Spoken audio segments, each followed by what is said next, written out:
साधुपुर नाम के गांव में सिंदूर नाम का एक लड़का रहता था। वह देखने में बहुत सुंदर था, लेकिन उसकी एक आदत खराब थी कि वह खाना खराब करता था। वह ज्यादा खाना लेकर खाना फेंक देता था। कुछ समय बाद उसकी शादी हो गई। वह घर जमाई बन गया। उसके ससुर ने उसको तिजोरी की चाबी और बाकी सभी जिम्मेदारी सौंप दी और बोले, मैं अभी तक अच्छे से कारोबार चलाता आया हूँ। अब तुम्हें इन सब को कारोबार की जिम्मेदारी को निभाते हुए कारोबार चलाना है। सिंदूर ने अपनी ससुर की बातों को कबूल किया। सिंदूर इसके बाद अपने पत्नी को बार बार कभी खाना, कभी चाय और कभी नाश्ता करवाते सताते रहता था। अब उसकी ससुर को इसके बारे में पता चला तो वह सिंदूर को बोले, तुम्हें दिन भर में जो चाहिए एक बार में क्यों नहीं बोल देते? तो सिंदूर उदासी से कहता है, मैं तो एक साथ बोलता हूँ, लेकिन वो कम पड़ जाता है।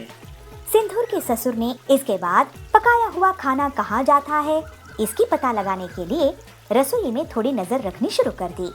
कुछ दिन रसोई में देखने पर उनको पता चला कि सिंदूर की मांग के अनुसार ज्यादा खाना बनता और वह पूरा न खाने की वजह से बहुत सारा खाना फ्रिज में पड़ा रहता था। इसको देख के चिंतित ससुर सिंदूर को खाने की अहमियत के बारे में सिखाने की ठान ली। एक दिन उन्होंने सिंदूर को बुलाकर कहा, हमारे पहले वाले नौकर के बच्चे की तबीयत ठीक नहीं है, मुझे वहाँ जाना है, क्या तुम भी चलोगे? सिंदूर भी अपने ससुर के साथ जाने के लिए तैयार हो गया। अपने नौकर की बस्ती में जाकर सिंदूर के ससुर ने कहा, मैं अभी रास्ता पूछ कर आता हूँ। इसके बाद सिंदूर वहीं खड़ा रहा। सिंदूर ने एक घर के अंदर झांक कर देखा तो एक छोटा बच्चा भूख के कारण रो रहा था। उसकी माँ ने अपने अनाज के सारे डिब्बे बर्तन देखे, लेकिन वो खाली थे। यह देखकर सिंदूर को रोना आ गया। कुछ देर बाद उसके ससुर आए और उसको अपने नौकर के घर लेकर गए। नौकर के घर जाने पर उसका लड़का बीमार लेटा हुआ था। जब सिंदूर के ससुर ने बीमारी का कारण पूछा तो नौकर ने कहा, ये घर से बचा हुआ भोजन लेकर खाया था, लेकिन उसको नहीं पता था कि वह खाना खराब था। उसको खा के बेटे की तबीयत खराब हो गई है। यह कहकर वह रोने लगा। कुछ देर के बाद सिंदूर और उसके ससुर अपने घर आ गए। घर आने पर सिंदूर अपने ससुर के सामने हाथ जोड़कर क्षमा मांगते हुए आंख में पानी भर लेता है। जब उसके ससुर ने कारण पूछा तो सिंदूर कहता है, मैं खाने को कितना बर्बाद करता था और किसी को खाने के लिए 2 वक्त की रोटी भी नहीं है। अब के बाद मैं खाने को कभी बर्बाद नहीं करूँगा। सिंदूर को खाने की कीमत महसूस होने पर उसके ससुर खुश हो जाते हैं और सिंदूर ससुर से कहता है, हमें अन्न को कभी भी बर्बाद नहीं करना चाहिए। इसके प्रायश्चित के लिए मैं अपनी हैसियत के हिसाब से हर दिन अन्नदान का बीड़ा उठाता हूँ। कहते हुए प्रसन्नता से अपने घर के पास के मंदिर जाके अन्नदान पे जुट जाता है।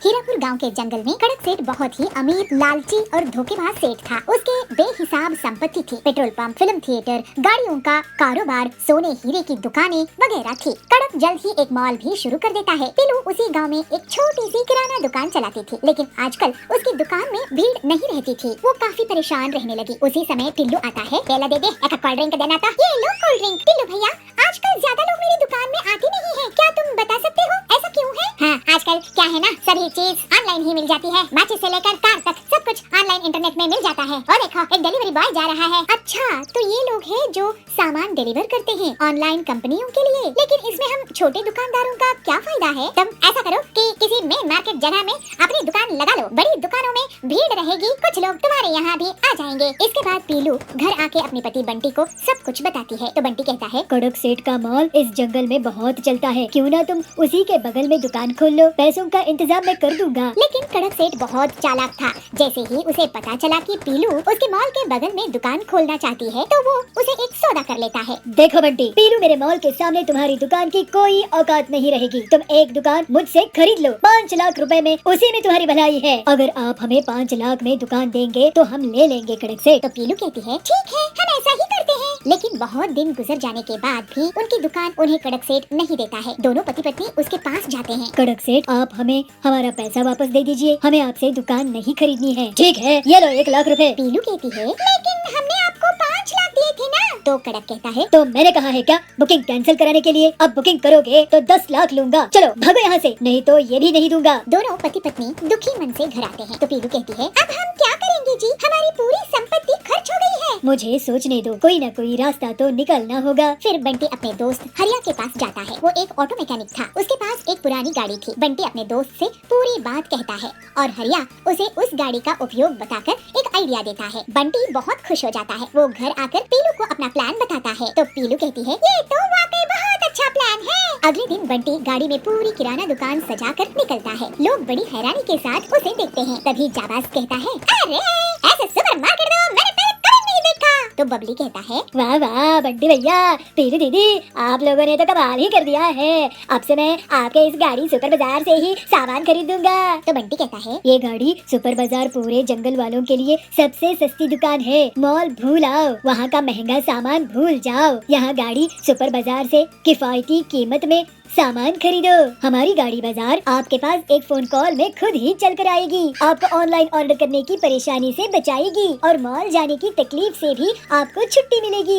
इस तरह से बंटी और पीलू अपना गाड़ी सुपर बाजार चलाने लगते हैं और जंगल के पक्षी उनको बुला बुलाकर उन्हीं के यहाँ सामान खरीदने लगते हैं। जल्द ही कड़क का महंगा मॉल बुरी तरह से नुकसान में चला जाता है और जो उसने बैंक लोन लिया था वो नहीं चुका पाता है। इस वजह से उसे जेल हो जाती है। फिर पीलू और बबलू हंसी खुशी अपना जीवन बिताने लगते हैं।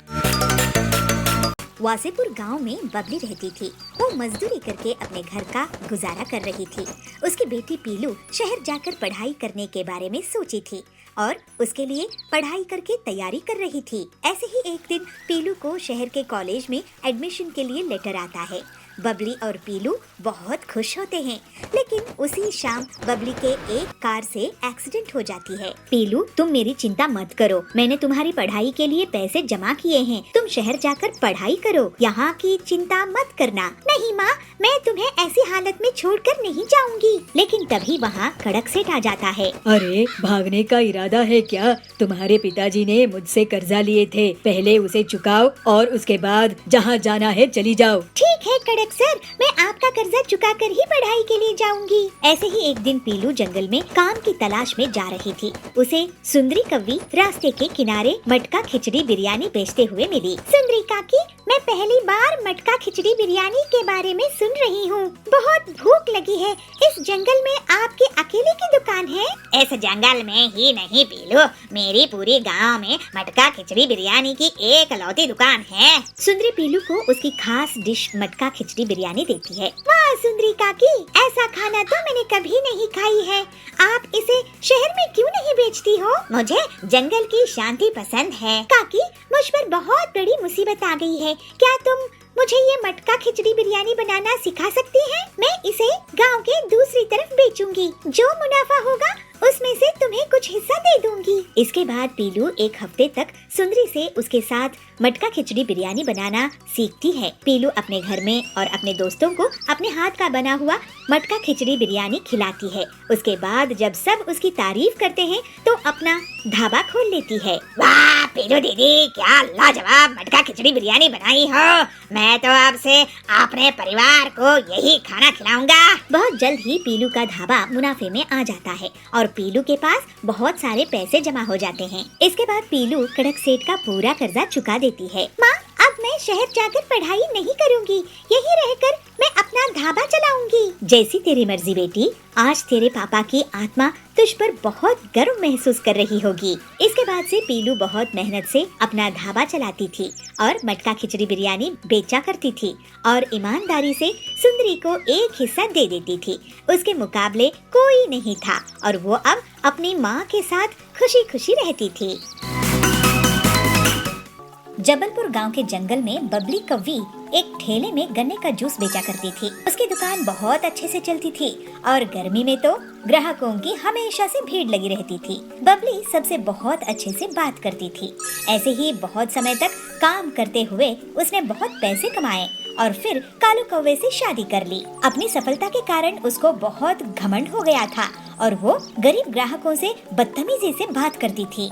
बबली दीदी, मुझे 2 ग्लास ताज़ा गन्ने का जूस देना, मैं आपको पैसा कल दे दूंगा। अगर कल पैसे देने हैं तो कल ही जूस पीना। तुम गरीब लोगों की सेवा के लिए दुकान नहीं खोली है मैंने। अरे बबली दीदी, आप ऐसे कैसे बात कर रही है? मैं तो आपका रेगुलर ग्राहक हूँ। देखो बंटी भैया, पैसे रखो और जूस पियो। और हाँ, आज से गर्मी शुरू हो रही है ना, आज से 20 रुपया ग्लास नहीं बल्कि 40 रुपया ग्लास गन्ने का जूस मिलेगा। इस तरह से बबली बहुत घमंड हो चुकी थी। गरीब ग्राहकों से पैसे रखवाती थी, फिर गन्ने का जूस देती थी। कोई गन्ने का जूस नहीं बेचा था जिसकी बबली फायदा उठा रही थी। लेकिन अगले ही दिन बबली की दुकान के सामने पीलू चिड़िया अपना गन्ने का जूस का ठेला खोलती है।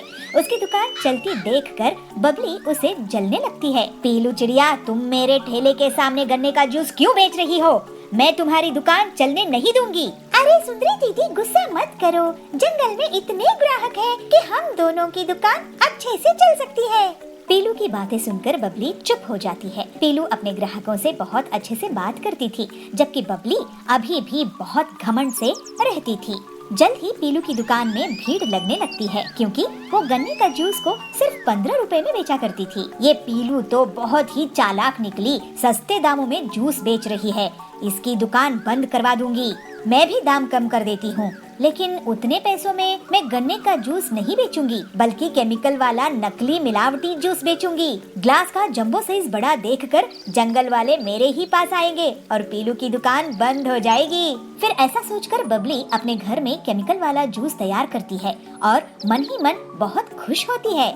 जंबो गन्ने का जूस ले लो, जंबो गन्ने का जूस। इतने बड़े गन्ने का जूस कभी नहीं देखे होंगे। जंगल के पक्षी बबली की आवाज सुनकर उसकी दुकान की तरफ भागते हैं और ग्लास का साइज देखकर लालच में आ जाते हैं और सिर्फ कुछ ही मिनट्स में बबली के जंबो गन्ने का जूस बिक जाता है। देखा पीलू चिड़िया, मुझसे पंगा लेने का नतीजा, मैं तुम्हारी दुकान बंद करवा के ही रहूंगी। उसी दिन से पीलू की दुकान में ग्राहकों की कमी होने लगती है और अगले दिन से तो कोई भी उसकी दुकान नहीं जाता है। थोड़े ही दिनों में पीलू को दुकान बंद करने की नौबत आ जाती है। तभी एक दिन डॉक्टर हरिया उसकी दुकान पहुंचते हैं। पेलो, मुझे 1 ग्लास जूस देना। बबली की दुकान में भीड़ है, मुझे लेट हो रहा है, नहीं तो मैं उसी की दुकान में जाता।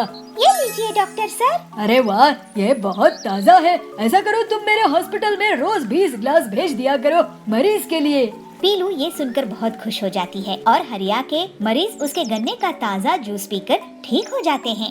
लेकिन तभी वहाँ बबली की दुकान से गन्ने का जूस पीने वाले पक्षी आते हैं और उल्टियाँ करने लगते हैं। अरे ये क्या, इन्हें तो उल्टियाँ हो रही है। उनका टेस्ट होता है और उनसे हरिया पूछता है कि वो लोग क्या खाए पिए थे। तब वो बताते हैं कि रोज वो बबली के यहाँ जूस पीते हैं। बबली, तुमने इस गन्ने की जूस में क्या मिलाया है? तुम्हें पता है सबको किडनी में स्टोन्स हो गए हैं। इन सब की तबीयत खराब हो गई है तुम्हारी दुकान का गन्ने का जूस पीकर। अरे ये लोग पीलू की दुकान का जूस पिया करते थे। फिर हरिया बताता है कि पीलू की दुकान के जूस से उसके बीमार मरीज ठीक हो गए हैं। इसके पहले बबली कुछ बोल पाती, सभी पक्षी उसको घेर लेते हैं। बबली, तुम हमसे इतना सारा पैसा लेती हो गन्ने के जूस का, लेकिन ये जहर बेच रही हो। वो पीलू कम दाम में भी हमें स्वादिष्ट और सेहतमंद गन्ने का जूस पिलाती है। अब तुम्हें इसका हर्जाना भुगतना होगा। ऐसा कहकर सभी पक्षी बबली को पुलिस के हवाले कर देते हैं। पीलू पूरी ईमानदारी के साथ स्वादिष्ट गन्ने का जूस बेचना जारी रखती है और जंगल वाले उसकी बहुत तारीफ करते हैं। अब जंगल में बस उसी की गन्ने का जूस का दुकान थी। पीलू और बाकी लोग अब हंसी खुशी रहने लगते हैं।